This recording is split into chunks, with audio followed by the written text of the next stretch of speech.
میں پانچوں نمازیں پڑھوں با جماعت، تلاوت کی توفیق مجھ کو خدا دے، قرآن اور نماز۔ الحمدللہ رب العالمین والصلاة والسلام علی خاتم النبیین، اما بعد فاعوذ باللہ من الشیطان الرجیم، بسم اللہ الرحمن الرحیم۔ الصلاة والسلام علیک یا رسول اللہ وعلی آلک واصحابک یا حبیب اللہ، الصلاة والسلام علیک یا نبی اللہ وعلی آلک واصحابک یا نور اللہ۔ مدنی چینل کے ناظرین، پروگرام قرآن اور نماز میں آپ کو خوش آمدید کہتے ہیں۔ اللہ رب العالمین ہم سب کو ذوق شوق کے ساتھ قرآن مجید فرقان حمید پڑھنے سمجھنے کی توفیق دے اور نمازوں سے بھی ہمارا ایسا دل لگا دے۔ حقیقی طور پر کامیاب مومن ہی وہی ہے کہ جو اپنی نمازوں کے اندر اللہ سے ڈرنے والے ہیں، خشوع خضوع اختیار کرنے والے ہیں۔ اور متقین کے قرآن مجید فرقان حمید میں جو اول ترین اوصاف بیان کیے گئے، سورۃ البقرہ، اس کی ابتدائی 5 آیتوں میں جو اللہ تبارک و تعالی نے متقین کے اوصاف بیان کیے ہیں، اب وہ اوصاف کون سے ہیں جنہیں ارشاد فرمایا ہے الف لام میم ذالک الکتاب لا ریب فیہ ھدی للمتقین۔ ارشاد فرمایا کہ یہ وہ ذی شان کتاب ہے کہ جس میں کوئی شک نہیں اور متقین کے لیے ہدایت ہے۔ اب وہ متقین کون سے متقین ہیں؟ الذین یؤمنون بالغیب ویقیمون الصلاۃ ومما رزقناہم ینفقون۔ وہ جو ایمان بالغیب رکھتے ہیں، غیب پر ایمان لاتے ہیں، نماز قائم کرتے ہیں اور جو کچھ ہم نے دیا اس میں سے خرچ کرتے ہیں۔ والذین یؤمنون بما انزل الیک وما انزل من قبلک، اور وہ لوگ ہیں جو ایمان رکھتے ہیں، ایمان لاتے ہیں اس پر جو نازل کیا گیا آپ کی طرف اور جو آپ سے پہلے نازل کیا گیا، یعنی نبی پاک علیہ السلام کی طرف جو نازل کیا گیا اور حضور اکرم صلی اللہ علیہ وسلم سے جو کچھ پہلے نازل کیا گیا اس پر ایمان رکھتے ہیں۔ وَبِالْآخِرَةِ هُمْ يُوقِنُونَ، اور آخرت پر ایمان رکھتے ہیں، یقین رکھتے ہیں۔ اور پھر فرمایا وَأُولَٰئِكَ هُمُ الْمُفْلِحُونَ، یہ وہ ہیں جو اپنے رب کی طرف سے ہدایت پر ہیں اور یہی کامیاب ہے۔ اب ذرا غور کریں ناظرین کرام، متقین مومنین کے جو اوصاف بیان کیے وہ 5 اوصاف بیان کیے، ان میں سے ایمان بالغیب، غیب پر ایمان لانا۔ ہم ایمان رکھتے ہیں اللہ کی ذات پر ایمان، نبیوں پر ایمان، امام الانبیاء صلی اللہ علیہ وسلم پر ایمان، قرآن پر ایمان، آخرت پر ایمان، جنت پر ایمان، دوزخ پر ایمان، فرشتوں کے ہونے پر ایمان، وحی کے آنے پر ایمان، اللہ تعالیٰ کی طرف سے جو نازل ہوا اس پر ایمان۔ یہ جو ساری چیزیں ہیں یہ کیا ہیں؟ یہ ایمان بالغیب ہے۔ میں نے اور آپ نے ان چیزوں کو مشاہدتاً یوں نہیں دیکھا، اور یہی صحابہ کرام علیہم رضوان، رسول اللہ صلی اللہ علیہ وسلم انہیں بیان کر رہے ہیں۔ فرشتے آ رہے ہیں، فرشتے نازل ہو رہے ہیں، وحی آئی ہے، قرآن میں نازل یہ ہوا ہے، یہ حصہ قرآن کا ہے، اس آیت کو فلاں آیت کے ساتھ ملا دو، اس آیت کو فلاں آیت کے ساتھ رکھ دو۔ یہ سب کیا تھا؟ یہ قرآن نازل ہو رہا ہے اور فرشتوں کا نزول کرنا، وحی کا آنا، رسول اللہ صلی اللہ علیہ وسلم جیسے فرما رہے ہیں صحابہ مانے، سبحان اللہ۔ اچھا، حضور علیہ السلام فرما رہے ہیں جنت دوزخ، صحابہ مان رہے، تو یہ کیا ہے؟ یہی تو ایمان بالغیب ہے۔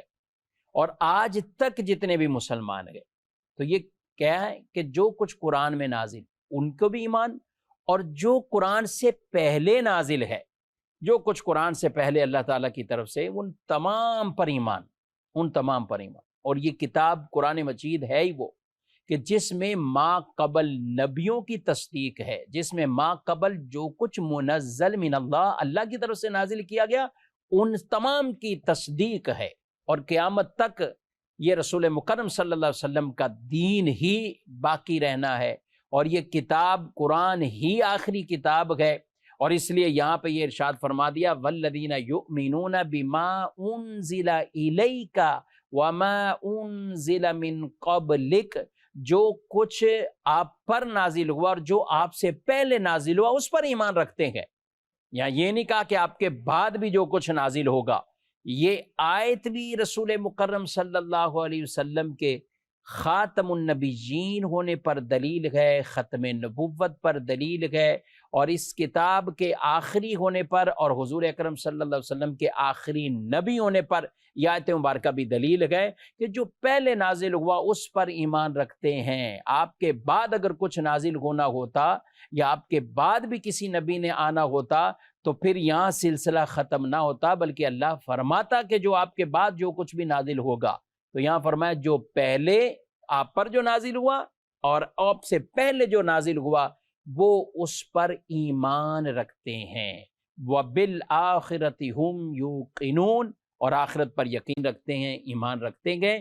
تو یہ اللہ تعالیٰ نے جو صفات بیان کی ہیں، نمبر 1 ایمان بالغیب، اور اسی کے بعد جو دوسری صفت بیان کی ہے آپ ذرا غور کریں، مومنین متقین کی دوسری اہم ترین صفت اسے فرمایا اقام الصلاۃ.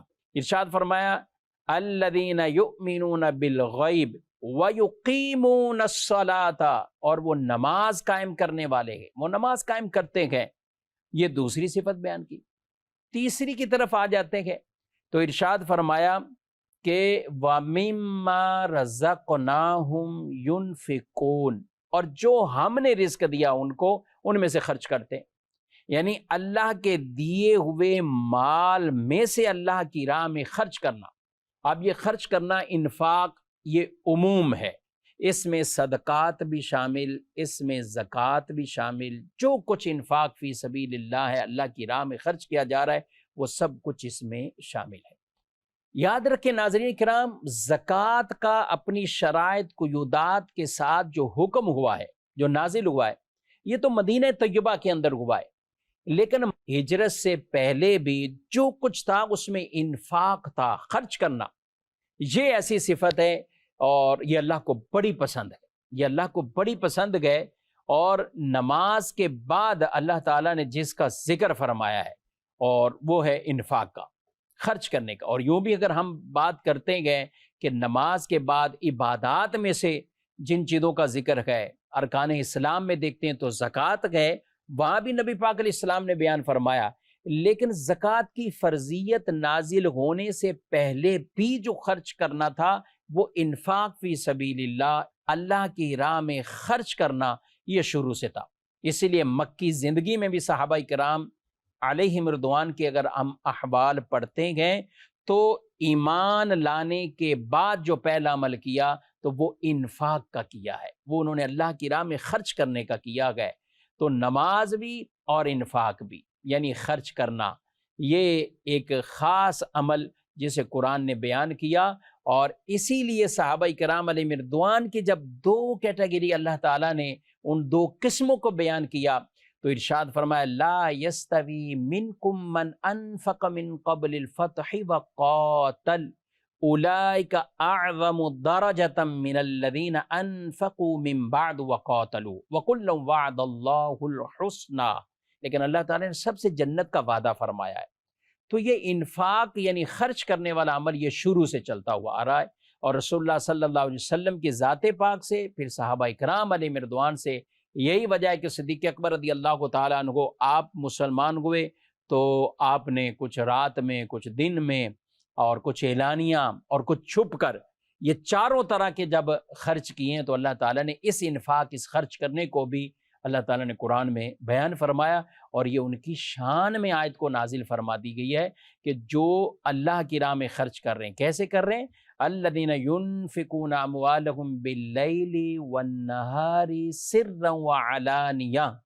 ارشاد فرمایا کہ وہ جو اللہ کی راہ میں خرچ کرتے ہیں رات کو یا دن کو، چھپ کر یا اعلانیہ، یہ چاروں قسمیں اللہ تعالیٰ نے یہاں پر ذکر فرمائی. تو ایسے کئی صحابہ کرام جو ایمان لائے اور اس کے بعد جو عمل کیا وہ اللہ کی راہ میں خرچ کرنے والا عمل پایا گیا. تو یہاں یہ بات ہے کہ اللہ کی راہ میں خرچ کرنا. تو یہ تیسری صفت کن کی صفت ہے؟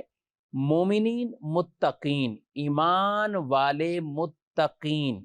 یا متقین کے اندر جو صفات اللہ نے سر فہرست قرآن میں جن کو سورۃ البقرہ کے اندر بیان فرما دیا ہے، چوتھی ان کی صفت اللہ کی نازل کردہ وحی پر ایمان لانا، اللہ کی نازل کردہ وحی پر ان کا ایمان ہے۔ والذین یؤمنون بما انزل الیک وما انزل من قبلک وبالآخرۃ ہم یوقنون، اور آخرت پر یقین رکھنا، یہ پانچویں صفت۔ خاص طور پر 5 صفات اللہ تعالیٰ نے یہاں انہیں بیان فرمایا، اور پھر ان کے لیے کہا کہ وہ ہدایت پر ہیں اور وہی کامیاب ہوں گے، یہی ہدایت پر ہیں اور یہی کامیاب ہوں گے۔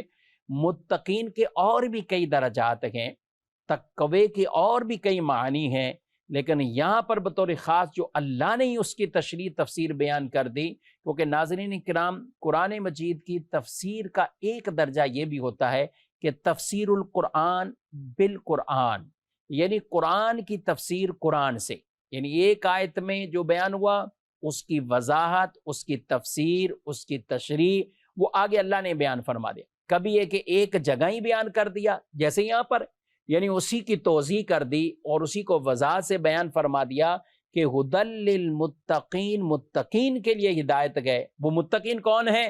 تو اس میں الذین یؤمنون بالغیب ویقیمون الصلاۃ ومما رزقناہم ینفقون، یہ اس کی وضاحت فرما دی ہے۔ اور کہیں ایسا ہے کہ آیت کسی اور پارے میں اور پھر اس کی وضاحت، اس کی تشریح تفسیر وہ کسی اور جگہ بیان کر دی، جیسے سورۃ الفاتحہ کے اندر اللہ تعالیٰ نے منعم علیہم، یعنی جن ہستیوں پر اللہ کے انعام ہیں، انعام یافتہ جو ہستیاں ہیں جن کے لیے ہم اللہ کی بارگاہ میں دعا کرتے ہیں، اور وہ نماز کی صورت میں وہ ہماری دعا ہوتی ہے، فاتحہ پڑھتے ہیں تو وہ ہماری دعا ہوتی ہے، صراط الذین انعمت علیہم، اے اللہ ان لوگوں کے راستے پر چلا جن پر تیرے انعام ہے۔ تو وہ کون ہیں؟ وَمَن يُطِعِ اللَّهَ وَالرَّسُولَ فَأُولَٰئِكَ مَعَ الَّذِينَ أَنْعَمَ اللَّهُ عَلَيْهِم مِّنَ النَّبِيِّينَ وَالصِّدِّيقِينَ وَالشُّهَدَاءِ وَالصَّالِحِينَ وَحَسُنَ أُولَٰئِكَ رَفِيقًا۔ جو اللہ کی اطاعت کرے اور رسول کی اطاعت کرے، وہ لوگ ان کے ساتھ ہوں گے جن پر اللہ نے انعام فرمایا۔ اور وہ کون؟ نبیوں کے ساتھ ہوں گے، صدیقین کے ساتھ ہوں گے، صالحین اور شہداء کے وہ ساتھ ہوں گے، اور یہ بڑے اچھے ساتھی ہیں، بڑے اچھے دوست ہیں۔ تو قرآن کا ایک تفسیر کا کہ تفسیر القرآن بالقرآن، قرآن کی تفسیر قرآن سے، اور ایک تفسیر القرآن بالحدیث، ایک قرآن کی تفسیر وہ حدیث طیبہ کے ساتھ ہو رہی ہے۔ جیسے صحابہ کرام علیہ رضوان کے پوچھنے پر رسول مکرم صلی اللہ علیہ وسلم نے نماز کی تشریح بیان کی ہے کہ قرآن میں جگہ جگہ تو نماز پڑھو، نماز پڑھو، نماز پڑھو، نماز قائم کرو، تو یہ نماز کیا ہے؟ اس کی تفسیر بیان فرمائی، صلو کما رأیتمونی اصلی، نماز ویسے پڑھو جیسے مجھے دیکھتے ہو، یہی تمہاری نماز ہے۔ تو یہ عرض کر رہا ہوں کہ کچھ قرآن کا وہ حصہ جس کی تفسیر پھر حدیث طیبہ کے اندر ہے، یہ ایک مثال دی ہے، ورنہ اس کے علاوہ اور روزہ سحری کے حوالے سے، اس کے وقت کے حوالے سے اس کی بھی تشریح حدیث طیبہ میں بیان ہوئی۔ نماز کا حکم قرآن میں ہے، مگر نماز پڑھنی کیسے ہے یہ تشریح توضیح حدیث طیبہ کے اندر ہوئی۔ زکوٰۃ کا حکم قرآن میں ہے، مگر زکوٰۃ کتنی ہے، کتنے مال پر ہے، کتنی بار دینی ہے، نصاب کتنا ہے، یہ رسول مکرم صلی اللہ علیہ وآلہ وسلم نے ان کو بیان کیا۔ حج کا حکم تو قرآن کے اندر ہے، مگر حج کرنا کیسے ہے، اس کے مناسک کیسے ادا ہوں گے، یہ رسول مکرم صلی اللہ علیہ وآلہ وسلم نے اسے بیان فرمایا۔ اور ایسی کئی چیزیں جن میں قرآن میں حکم ہے لیکن اس کی توضیح، اس کی تشریح، اس کی تفسیر یہ خود اللہ کے نبی صلی اللہ علیہ وسلم نے اپنے عمل سے، یعنی خود ایسا کر کے دکھایا، یا پھر اپنے قول مبارک، اپنے ارشاد سے اس کی وضاحت فرمائی۔ اسی طرح ناظرین کرام، جیسے یہاں پہ متقین مومنین ان کے اوصاف بیان کیے گئے، ایمان والے متقین کے اوصاف بیان کیے گئے، وہاں ان ایمان والوں کی ایک شان یہ بھی ہے کہ یہ خود تو نماز قائم بھی کرتے گئے، لیکن ساتھ ساتھ کتنی خوبصورت اوصاف اللہ نے قرآن میں ہی جو بیان فرمایا سورۃ التوبہ کے اندر ارشاد فرمایا، والمؤمنون والمؤمنات بعضهم اولیاء بعض یأمرون بالمعروف وینہون عن المنکر وَيُقِيمُونَ الصَّلَاةَ وَيُؤْتُونَ الزَّكَاةَ وَيُطِيعُونَ اللَّهَ وَرَسُولَهُ أُولَٰئِكَ سَيَرْحَمُهُمُ اللَّهُ إِنَّ اللَّهَ عَزِيزٌ حَكِيمٌ۔ ارشاد فرمایا اور مسلمان مرد اور مسلمان عورتیں ایک دوسرے کے رفیق ہیں، ساتھی ہیں، بھلائی کا حکم دیتے ہیں اور برائی سے منع کرتے ہیں اور نماز قائم کرتے ہیں اور زکوٰۃ دیتے ہیں اور اللہ اور اس کے رسول کا حکم مانتے ہیں، یہ وہ ہیں جن پر ان قریب اللہ رحم فرمائے گا، بے شک اللہ غالب حکمت والا ہے۔ اب جہاں سورہ توبہ میں ان کو بیان کیا، وہیں اس سے اوپر منافقین کی اوصاف کو بیان کیا۔ منافق آپس میں، مرد اور عورتیں یہ آپس میں ساتھی ہیں، اور یہ ایک دوسرے کو کیا کرتے ہیں؟ یہ برائی کا حکم دیتے ہیں، نیکی سے روکتے ہیں۔ لیکن یہاں اللہ تعالیٰ نے ایمان والوں کی جو صفات بیان کی، وہ مرد ہیں یا عورت، یہ ایک دوسرے کو کیا کریں گے؟ بھلائی کا حکم دے رہے ہیں، اچھائی کا دے رہے ہیں، برائی سے منع کر رہے ہیں، اور اندر ان کے اپنے اندر یہ صفات پائی جاتی ہے کہ یہ نمازوں کو قائم کرنے والے، یہ زکاتوں کی ادائیگی کرنے والے، اور اللہ تعالیٰ ان پہ رحم فرمائے گا۔ اب وہ جو منافق مرد اور منافق عورتوں کی جو چیزوں کو بیان کیا، ان میں یہ بیان کیا کہ یہ سب نفاق اور اعمال خبیثہ میں برابر ہیں، یکساں ہیں، یعنی برے اعمال کے اندر یہ برابر ہیں، ایک دوسرے کو بھی برائی کا کہتے ہیں اور برائی کے اندر پڑے ہوئے۔ نمبر 2، یہ کفر اور معصیت اور رسول اللہ صلی اللہ علیہ وسلم کی تکذیب کا حکم دیتے ہیں، معاذ اللہ، کفر کا بھی دیتے ہیں، گناہ کا بھی دیتے ہیں، اور رسول اللہ صلی اللہ علیہ وسلم کو جھٹلانے کا یہ حکم دیتے ہیں۔ آگے کہا یوں ہی برائی کا حکم دیتے ہیں اور نیکی سے منع کرتے ہیں۔ ایک تو گناہ اور یہ کہ جس میں وہ کفر تک پہنچے ہوئے ہیں اور کفر کیے ہوئے ہیں، کہ وہ کفر اور معصیت اور رسول اللہ صلی اللہ علیہ وسلم کی تکذیب کا کہتے ہیں، اور پھر برائی کا بھی حکم دیتے ہیں اور نیکی سے منع کرتے ہیں۔ آگے نمبر 3، ایمان اور اطاعت اور تصدیق رسول سے منع کرتے ہیں۔ یہ منافق مرد اور منافق عورتوں کی صفات جو قرآن میں بیان فرمائی۔ نمبر 4، راہ خدا میں خرچ کرنے سے اپنے ہاتھ بند رکھتے ہیں۔ یہ ایسے صفت کہ راہ خدا میں خرچ کرنا، یہ اپنے ہاتھوں کو باندھ کے رکھتے ہیں، گویا کہ انہوں نے خرچ کرنا ہی نہیں ہے۔ اور اللہ تعالیٰ نے یہ جو آیت مبارکہ جو میں نے پڑھی، والمؤمنون والمؤمنات بعضهم اولیاء بعض، اس میں اللہ تعالیٰ نے جو صفات بیان کی ایمان والوں کی، سبحان اللہ، وہ ایک دوسرے کے رفیق ہیں، یعنی جو بھائی چارہ، جو دینی محبت ہے، اسی لیے تمام مسلمانوں کو جسد واحد ایک جسم کی طرح تشبیہ دی گئی۔ اگر کسی ایک حصے کو یہ تکلیف پہنچتی گئے تو جیسے جسم کے تمام حصے تکلیف میں آ جاتے گئے، اسی طرح مسلمان بھی اسی طرح ہے کہ ایک کو تکلیف پہنچے تو دوسرے کو بھی یہ تکلیف محسوس کرنی چاہیے۔ جیسے اینٹیں ایک دوسرے کے ساتھ پیوست ہو کے عمارت کو مضبوط بناتی ہیں، تو اس طرح مسلمان بھی آپس میں ایسے متحد ہوں، یکساں ہوں، اور آپس میں ان کی ایک دینی طور پر جو الفت اور محبت اور ان کا جو رشتہ ہے ایسا مضبوط ہو کہ جیسے اینٹیں عمارت کو مضبوط بنائے ہوئے گئے، تو اس طرح مسلمان ایک دوسرے کو وہ یوں مضبوط کرنے والے ہیں۔ نبی کریم صلی اللہ علیہ وآلہ وسلم نے ارشاد فرمایا، سارے مسلمان ایک عمارت کی طرح ہے جس کا ایک حصہ دوسرے کو طاقت پہنچاتا ہے، اور آپ صلی اللہ علیہ وسلم نے اپنی انگلیوں میں انگلیاں ڈالی، انگلیوں میں۔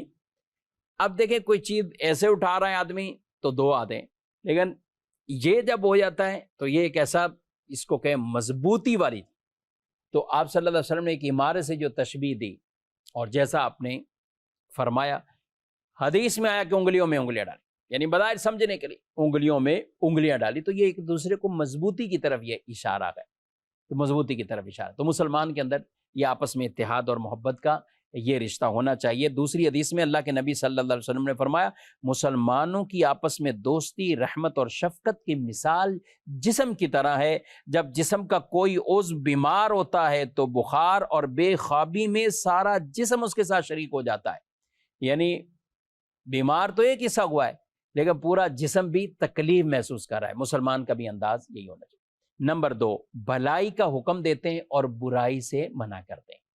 یہ نہیں ہونا کہ اپنا اپنا کریں بس ٹھیک ہے، جو جس طرف پڑا ہوا ہے لگا رہے، نہیں، مسلمان کی شان یہ ہے کہ وہ دوسرے کو اچھائی کا کہے، برائی سے روکے۔ اس لیے رسول اللہ صلی اللہ علیہ وسلم نے ارشاد فرما دیا گیا کہ تم میں سے کوئی برائی کو، کسی بری بات کو دیکھتا ہے تو اسے چاہیے کہ وہ اپنے ہاتھ سے اسے تبدیل کر دے۔ ہاتھ سے نہیں کر سکتا، زبان سے کر دے۔ زبان سے بھی نہیں کر سکتا، دل میں برا جانے، اور یہ کمزور ترین ایک درجہ ہے۔ اب تو حالت کیفیات بعض اوقات ایسی ہوتی ہے کہ ہاتھ سے بھی منع نہیں کرتے، اور ظاہر ہے اس کے بھی اپنے احکامات ہیں۔ گناہ کے معاملات، اللہ کی نافرمانی ہو رہی ہے، لیکن وہی والد، وہی بڑے بھائی، وہی گھر کے سربراہ بعض اوقات چھوٹی چھوٹی باتوں پر تو سختی کر رہے ہوں گے، لیکن اس معاملے میں ان کے ماتھے پر کوئی بھی افسوس والے آثار بھی نمایاں نہیں ہوتے۔ سختی کرنا تو کچھ ہے، تو اس لیے وہ نہیں اسٹیپ، پھر اگلا کہ زبان سے تو روکو، زبان سے تو کہہ دو، یہ بھی نہیں تو دل میں برا جانو۔ اب حالت یہ مسلمانوں کی کہ معاذ اللہ دل میں بھی خیال نہیں آتا کہ یہ کوئی سامنے گناہ کا کام ہو رہا ہے، یہ کوئی نافرمانی کا کام ہو رہا ہے۔ علمان الحفیظ۔ تو یہ کہا کہ مومن کی صفات یہ ہے، ایمان والوں کی، کہ آپس میں بھلائی کا حکم دیں گے، برائی سے منع کریں گے۔ نمبر 3، نماز قائم کرتے ہیں، نماز قائم کرتے ہیں۔ یہ بڑی خوبصورت اور بیسک چیز ہے ناظرین کرام۔ نمبر 4، زکوٰۃ دیتے ہیں۔ نمبر 5، اللہ تعالیٰ اور اس کے رسول کا حکم مانتے ہیں۔ اب ذرا غور کریں ناظرین کرام، یہ دونوں طرح کی چیزیں بیان کی ہیں، منافق مرد، منافق عورتیں، ان کی صفات، اور مومن مرد اور مومن عورتیں، ان کی صفات قرآن نے بیان کر دیا۔ اور یہ جو آپ نے سنا، اب میں ایک کہتا ہوں کہ ان تمام کو سامنے رکھ کر ان آیتوں کو ذرا پڑھیے، ذرا دیکھیں کہ ہمارے اندر کون سی صفات پائی جا رہی۔ اگر تو واقعی ایمان والی اور مومنین کی جو صفات ہیں اچھی وہ پائی جا رہی ہیں، اللہ کا شکر ادا کریں، سبحان اللہ۔ اور اگر خدا نخواستہ یہ کہیں کہ جو کچھ اوپر کے درجے میں لکھا ہوا ہے منافق مرد اور منافق عورتوں کی جو اعمال خبیثہ اور برے اعمال ہیں وہ صفات پائی جا رہی ہیں، تو پھر گڑ گڑائیں، اللہ کے حضور توبہ طائب کریں اور اپنے اندر یہ اچھی صفات پیدا کرنے کی کوشش کریں، اور یہ قصدن یہ پیدا کرنے کی کوشش کرنی ہے تاکہ ان وعیدوں سے ہم بچ سکیں جو اللہ تعالیٰ نے منافقوں کے لیے کہا ہے۔ اور اگر اچھی صفات ہے ایمان والوں کی تو اللہ تعالیٰ یہ جو انعام عطا فرما رہا ہے کہ اولئک سیرحمہم اللہ، ان قریب اللہ ان پر رحم فرما دے گا۔ وہ اللہ کی رحمت کیا ہے؟